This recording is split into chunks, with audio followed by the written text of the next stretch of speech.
Sautons ensemble à pieds joints dans la mythologie nordique. La Bédonie. Le dieu serpent, ça a été écrit par Jérôme Legris, dessiné par Benoît Delac et colorisé par Sébastien Bouet. C'est assez rare pour le souligner, mais les 3 albums sont sortis à 3 moments dans la même année, en 2019. À l'exception de Torgal, j'ai assez peu de références nordiques. Je trouve que la BD n'est pas si bien fournie que ça à ce niveau-là. Je me suis donc lancé avec le Serpent Dieu en pleine immersion à Midgard. On comprend que les hommes du Nord sont réunis derrière des croyances, traditions, coutumes, rituels qui leur sont communs. Ils servent leurs dieux, mais leurs ambitions de conquête ne sont jamais bien loin. Il y a une culture riche, un lexique propre, un savoir ancestral visible. Notre histoire prend place sur Islandia, une île dans laquelle 2 camps sont férocement opposés, d'un côté Ulf et de l'autre Björn.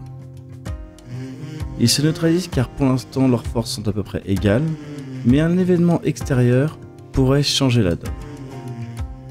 En se baladant, Ulf et son fils ont retrouvé un homme sur une épave, miraculeusement arrivé à quai. Il a été laissé pour mort et la prêtresse l'identifie comme un guerrier fauve.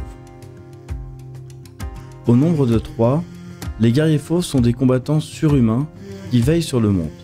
Ils sont libres de suivre qui ils veulent, ils peuvent s'opposer, mais ne jamais s'affronter.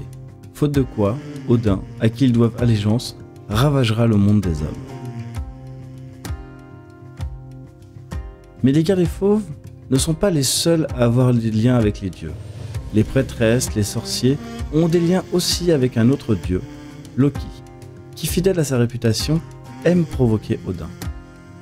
Il choisira d'en être certain, sous condition, pour assouvir quête de pouvoir, et l'équilibre de paix entre les dieux sera conservé selon les actions humaines. On peut se demander donc qui sert qui. Avec cette histoire, j'étais devant un conte, une histoire marquante, une tragédie sans retour possible qui se passait devant mes yeux. Homme ou Dieu, peu importe, la guerre frappera toujours aux portes. J'avais un peu peur que devant ce tournant de l'histoire, on ne se concentre que sur les événements et qu'on devienne trop spectateur de l'histoire. Et c'est un piège qui a été évité, car on oscille entre grandiose et intimisme. Les personnages, certes très nombreux, sont conscients de la portée de leurs actes et on comprend leur psychologie. Ça les travaille, ils ont des doutes, ils se demandent d'ailleurs si leurs choix sont vraiment les leurs. On a évité un traitement super-héroïque de ces icônes historiques, ce qui m'aurait déplu. Sur le côté visuel, j'ai adoré. J'aime ce décor de neige. L'Islande, c'est un lieu unique, il y a tellement de choses à voir, tellement de choses qui sont étonnantes et atypiques, et le décor va même évoluer avec le temps. Je n'ai quasiment jamais eu 2 fois le même arrière-plan. Le dessin fait ressortir un côté immense, intriguant, authentique, mythique. J'ai apprécié qu'on reste proche de nos personnages. On les voit, on sent leur douleur, on les comprend, ils n'ont pas besoin de parler pour ça. Et je me suis senti impliqué avec eux, et ça passe beaucoup par les dessins et les traits de son dessinateur. Sur les couleurs, j'ai aimé cette gamme réduite.